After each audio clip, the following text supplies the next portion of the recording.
হান্নান মাসুদ আপনার কাছে আসি, যে কথাটি আসলে ডক্টর সায়ন্ত এখানে বললেন যে কোনো না কোনো অংশ থেকে প্রশ্রয় পাচ্ছে যারা আসলে নিষিদ্ধ রাজনৈতিক দলের যে কর্মীরা রাস্তায় নামছে ঝটিকা মিছিল নিয়ে, তারা কারা আসলে? সায়ন্ত ভাই সত্য বলছেন, যেখানে যার সুবিধার জন্য যাকে দরকার সে তাকে প্রশ্রয় দিচ্ছে। ধরেন হচ্ছে এনসিপির নেতারা যেখানে আছে তারা যদি মনে তাদের কাছে কেউ ভালো, এরা ভালো আওয়ামী লীগ, এদেরকে আমরা প্রশ্রয় দিই, তারা দিচ্ছে। প্রথম নিজের দলের কথা বললাম, তবে এনসিপির সংখ্যাটা কম। তাহলে এনসিপিও দিচ্ছে, এটা স্বীকার করলেন অনেক আপনি? জায়গায় দিচ্ছে। আমার কয়েকদিন গতকালকে ভাইরাল হলো, দেখলাম যে চট্টগ্রামে আমাদের এক এনসিপি নেতারকে ফোন দিয়ে অনুমতি নিচ্ছে যে হচ্ছে মিছিল করবে, আমরা আবার ওকে সাসপেন্ড করছি। এই যে কে কার মনে কে কোথায় কাকে, ইমানদারির সঙ্গে প্রশ্রয় ইমানদারের সাথে, হ্যাঁ। এবং দুই সাবেক ছাত্র লীগের নেতার সঙ্গে কথোপকথনের ইচ্ছাও সেখানে প্রকাশ করলেন। এবং হচ্ছে এই যে এগুলো অস্বীকার করার কোনো উপায় নেই। আমরা নতুন রাজনীতি উঠতে আসলে যদি অস্বীকার করি, ভুল ত্রুটি আমাদেরও থাকবে, আমরা আস্তে আস্তে শিখবো।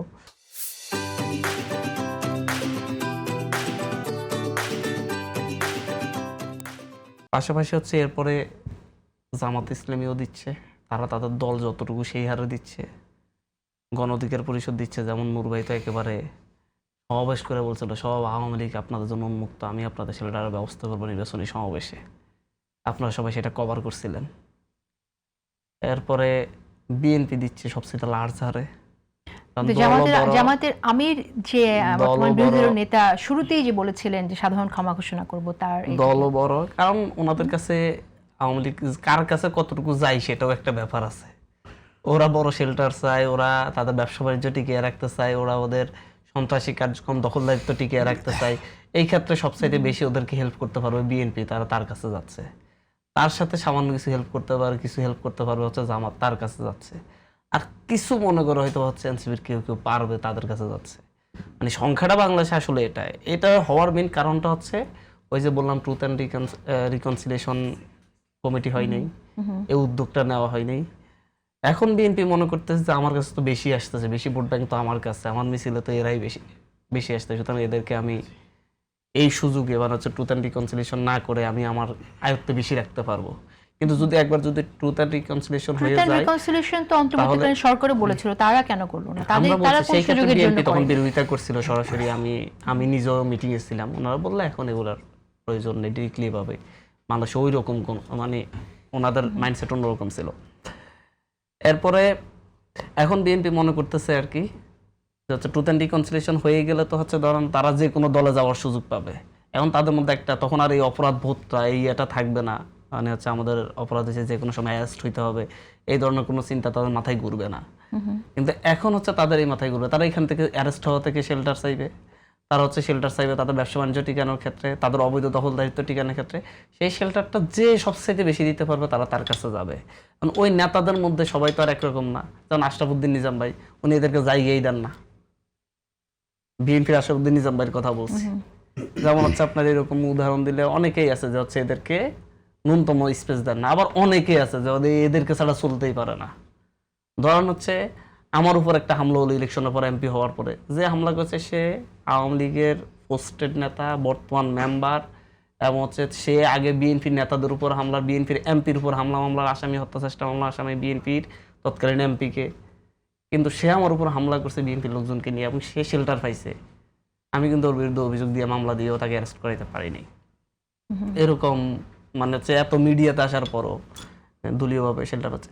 এরকম যদি হচ্ছে সিলেক্টিভ হয়, ওরা যখন সুযোগ পাবে যে হচ্ছে আওয়ামী লীগের শক্তি একটু যখন মনে হয় বেশি হয়েছে, ওরা ওই যে একটু সুযোগ পাইছে। কিন্তু আপনি আপনার দলের কারো কারো কথা বললেন, যেমন একজন নেতার কথা বললেন চট্টগ্রামের, কিন্তু আপনি তো কেন্দ্রের নেতা, কেন্দ্রের নেতা হিসেবে তো দায় আপনি এড়াতে পারেন না। এটা কেন্দ্র থেকে নির্দেশনা পেয়ে তারা করছে না, সেটা আপনি কি করে মানুষ কি করে নিশ্চিত হবে? কারণ কেন্দ্র থেকে নির্দেশনা পেয়ে করছে না বলেই আমরা তাকে বহিষ্কার করছি এবং এখানে দাঁড়াইয়া বলতেছি যে এমন বসে বলতেছি যে হচ্ছে এমনটা করছে। আমার মনে হয় না আপনার টকশোতে কখন হচ্ছে কেউ নিজ দলের নেতার নাম নিয়ে ডিরেক্টলি এভাবে, কখন আপনার অভিজ্ঞতায় আছে কিনা যেভাবে বলছে যে হচ্ছে আমার লোকজন শেল্টার দিচ্ছে। আমি বলছি ঠিক আছে, কারণ আমাদের সেই সৎসাহস আছে এবং হচ্ছে আমরা সেই জায়গা থেকে আমি নিজে অন্তত যখন আমার সাথে একটা ছবি হয়েছে, আমার আমি সেটাকে ভুল স্বীকার করে নিয়েই এদেরকে আমি স্পেস দিইনি, আমি এটা বলতে পারতেছি। এরা যখন এসেছে আমি তখন মানে এদেরকে খেপাইতে চাইনি। এর পরবর্তীতে আমি এদেরকে কোনো স্পেসই দিই নাই, যার কারণে এরা আমার সাথে কোথাও মুভ করতে পারে নাই। ঠিক এই আছে, ক্ষেত্রে আমি আমি আমার নৈতিক জায়গাটা আমি নৈতিক জায়গা ঠিক স্পষ্ট রেখেছেন। তাহলে রাখছি। নৈতিকতার প্রশ্ন যদি আসে তাহলে একটু বলি যে আপনার বিরুদ্ধে যে অভিযোগ করলো, অভিযোগকারী জিশান সেই 5 কোটি টাকার বিনিময়ে আপনি ইমিগ্রেশন ক্রস করতে চেয়েছেন এরকম একটা আওয়ামী লীগের এমপিকে, সে ধরনের তথ্য আসার পর আপনাদের কনভারসেশন প্রকাশিত হলো এবং সেখানে মনে হচ্ছে যে সেই বিষয়ে আপনার ধোঁয়াশা সৃষ্টি হয়েছে। আসলে সত্য কিনা সেই প্রশ্ন মানুষ করতে পারে, হয়তো অসত্য মানুষ এটা মনে করতে পারে এই অভিযোগকে। কিন্তু প্রশ্ন হচ্ছে যে অভিযোগ করছে তার উপর যে হামলা হলো, এনসিপি নেতাকর্মীরা হামলা করলো, এটা কোন নৈতিকতার মধ্যে পড়ে? আচ্ছা আচ্ছা, আপনি যখন বলছেন তো এনসিপির নেতাকর্মীরা হামলা করেছে, কে হামলা করেছে? এনসিপির কোন নেতা? হামলাটা কি জিনিস, মানে হামলা কি জিনিস? এক হচ্ছে প্রথমত উনি অভিযোগ দিয়েছেন, অভিযোগ দিয়ে আবার মাপ চাচ্ছেন যে আমি ভুল করছি, হচ্ছে নিজেই ফোন দিয়েছেন, আমি আপনাকে এখনো দেখাতে পারবো। উনি নিজে আমাকে ফোন দিয়ে বলার পরে যে আমাকে চাপে পড়ছে, এরপর যে ডিরেক্টলি বিএনপির একটা অঙ্গ সংগঠনের একেবারে সভাপতি নিজে রাশেদের সাথে গ্রুপ কল করে, আমার এই রেকর্ডটাও আছে, আমি পরে ছাড়িনি, কারণ এখানে একটা বড় বেশি গুরুত্ব দেওয়া হয়ে যাচ্ছে। গ্রুপ কল করে নাকি ওনাকে জোর করছে এই ব্যাপারে একটা মন্তব্য দেওয়ার জন্য, মিথ্যা মন্তব্য দেওয়ার জন্য। উনি রাজনীতিতে, উনি জাহাঙ্গীরনগর বিশ্ববিদ্যালয়ের সভাপতি প্রার্থী, উনি সেইটা পাবেন এই আশ্বাসে উনি এটা করছেন। এবং এই যে তার এই রিপোর্টটা, এটা সবাই শেয়ার দিছে, ছাত্রদলের সভাপতি, সেক্রেটারি সহ সবাই, এবং হচ্ছে প্রত্যেকটা মিডিয়ার হেড অফিস থেকে ফোন দিয়ে লোকালি এইটার মিথ্যা নিউজ করার জন্য চাপ দেওয়া হয়েছে। আমি একটু শেষ করি, মিডিয়ার কথা বলি আপনার ক্ষেত্রে। যেমন হচ্ছে ওর বাড়িতে হামলা হয়নি বলতে হচ্ছে ওর বাড়িতে রাতের বেলা একজনে গিয়ে, একটা ব্যক্তি ওদের ভাষ্য মতে যাইয়া এই গাপ্পার কই বলে এইটা একটা মেরে দিয়ে চলে আসছে অন্ধকারের মধ্যে। কে মারছে এটা জানা না, এবং হচ্ছে লোকাল সাংবাদিক সবাই জানে যে হচ্ছে, সবাই বুঝে যাচ্ছে এটা একটা সাজানো নাটক। লোকাল সাংবাদিককে নিউজ করতেছে না, প্রত্যেকটা হেড অফিস থেকে যে এইভাবে একটা নিউজ করে, প্রত্যেকটা হেড অফিস থেকে ফোন দিছে, এবং প্রত্যেকটা হেড অফিস কখন ফোন দেয় এরকম একটা ছোট ইস্যু নিয়ে যাচ্ছে নিউজ করার জন্য সব থেকে, তখন হচ্ছে সরকারের পক্ষ থেকে চাপ থাকে, সরকার দলীয় কারোর পক্ষ থেকে মিডিয়ার একদম হেড অফিস থেকে ফোন দিয়েছে সবাই। আমাকে তখন লোকাল সাংবাদিকরা বলে যে ভাই এটা তো আমরা জানি যে ভুয়া। তাহলে আপনি কি মানে মিডিয়ার চোখে আপনি তো তাহলে অনেক বড় নেতা যে আপনি না, হ্যাঁ আমি মিডিয়ার চোখে নেতা না, মানে হচ্ছে আমি বলতে চাচ্ছি হচ্ছে আপনি এই ক্ষেত্রে তো ফোন দেওয়া হয়েছে এটা সত্য। আচ্ছা, এবং ফোন দেওয়া হয়েছে মিডিয়া এই কারণ হচ্ছে আমি এটা বলতে চাচ্ছি যে হচ্ছে এটা সরাসরি অধিবেশন আগ মুহূর্তে আমাদেরকে মোরালি ডাউন করার জন্য সরকারের পক্ষ থেকে এই উদ্যোগটা নেওয়া হয়েছে।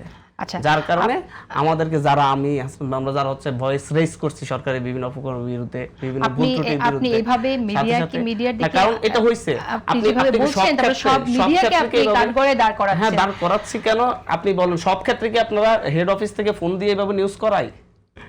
না, আমার করাই কি না? এরকম এটা একটা নিক্ষেপ করলে করাই? গাপ্পার কি হচ্ছে, আব্দুল গাপ্পার কি ছাত্রদলের কেন্দ্রীয় সভাপতি না সেক্রেটারি?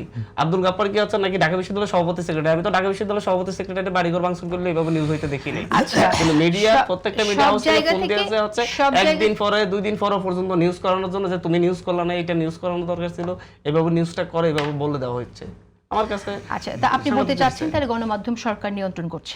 গণমাধ্যম সরকার, প্রত্যেকটা সরকার নিয়ন্ত্রণ করে, শুধু যে এই সরকার তা না। মানে এই সরকার নিয়ন্ত্রণ করছে? এই সরকার নিয়ন্ত্রণ করছে। অন্তর্বর্তীকালীন সরকারের সময়ে বিভিন্ন উপদেষ্টাদের বিরুদ্ধে নিউজ হলে দেখা গেছে যে ফোন দিয়ে সরাইয়া ফেলছে, যার যেরকম প্রভাব ছিল সেই সরকারটা করছে। গণমাধ্যমের উপর দায় চাপিয়ে কি আপনি আপনার দায়টা এড়িয়ে যেতে পারেন? আমার দায়টা আপনি কখন দিবেন? মানে আপনি যে আমার দায়টা কোন জায়গায় খুঁজে পাইছেন? আমি তো বললাম, হামলাটা হলো আপনাকে আমি বললাম একটা অভিযোগ করছে, ওদের অভিযোগ একটা ব্যক্তি গিয়ে রাতের বেলা অন্ধকারে গাপ্পার বলে একটা ইট মেরে চলে আসছে, এটাকে হামলা বলে নাকি হচ্ছে হামলা কাকে বলে? আমি তো হামলা নাকি এনসিবির হামলা? আপনার কাছে সোরাগুপ্তা হামলা আর এনসিবির হামলা। আমি বলি, আমার কথা শেষ করেন।